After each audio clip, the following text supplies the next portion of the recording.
10 साल पहले की बात है। एक विशाल नदी के किनारे एक गांव बसा था। गांव के सभी लोग काफी खुशहाल जिंदगी जी रहे थे। सभी गांव वाले आपस में हंसी खुशी रहते थे और गांव के आसपास काफी घना जंगल था। इसकी वजह से वहां अच्छी वर्षा होती थी, जिससे गांव में अच्छी फसल होती थी। फिर एक दिन की बात है, एक व्यापारी शहर से गांव आया और गांव वालों से कहने लगा, अरे गांव वालों, तुम्हें पता है तुम्हारे पास कितने कीमती खजाना है? कीमती खजाना? हाँ हाँ, कीमती खजाना। पर तुम लोग उसके बारे में नहीं जानते हो। पर सेठ जी, आज तक तो किसी ने भी उस खजाने को नहीं देखा है। कैसे देखोगे? तुम्हें तो पता ही नहीं खजाना क्या है।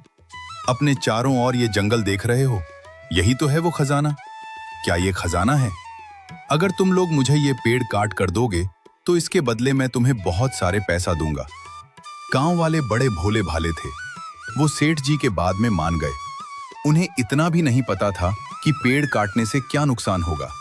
अब सभी गांव वाले जंगल को काटने लगे। इतने में ही वहां गांव का एक बूढ़ा आदमी आया और उनसे कहने लगा, अरे बेटा, इन पेड़ों को क्यों काट रहे हो? अगर सारे पेड़ कट गए तो गांव में अकाल पड़ जाएगा। अरे बूढ़े आदमी, जाओ यहां से, हमें अपना काम करने दो। धीरे धीरे करके पूरा जंगल खत्म हो गया। तभी वहां सेठ जी आए और उन्हें पैसे देकर सारे लकड़ियां ले जाते हैं। फिर क्या था, ठीक उसके अगले साल ही गांव में अकाल पड़ जाता है। नदी तालाब सूख गए थे।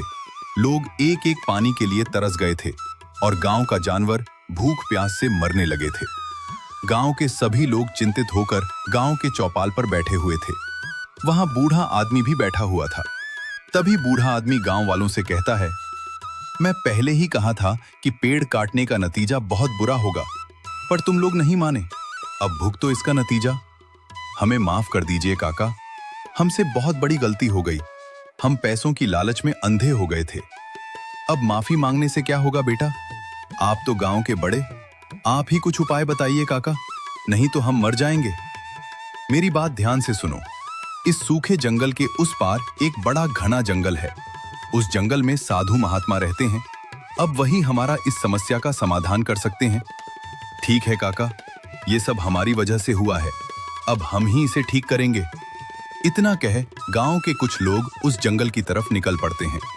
चलते चलते साधु महात्मा के पास पहुंच जाते हैं। क्या बात है, तुम लोग बड़े चिंतित लग रहे हो?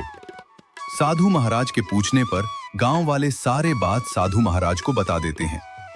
साधु बाबा, अब आप ही इस समस्या का हल कर सकते हैं। हम लोग बड़ी उम्मीद के साथ आपके पास आए हैं। तभी साधु महाराज उन लोगों को पोटली में कुछ देते हैं और कहते हैं, ये जादुई बीज है, इसे लेकर पूरे जंगल में लगा देना। इससे बीज से रात भर में पौधे निकलकर बड़े हो जाएंगे और ऐसा करके ही तुम्हारे कर्मों का प्रायश्चित होगा।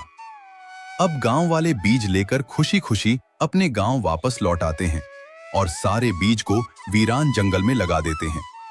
और फिर क्या था, सुबह होते ही चारों तरफ हरियाली ही हरियाली होती है और फिर खूब वर्षा होती है और सारे फसल लहलहा नहीं लगाने लगते हैं। पूरे गांव में पहले की तरह शांति और खुशहाली होती है।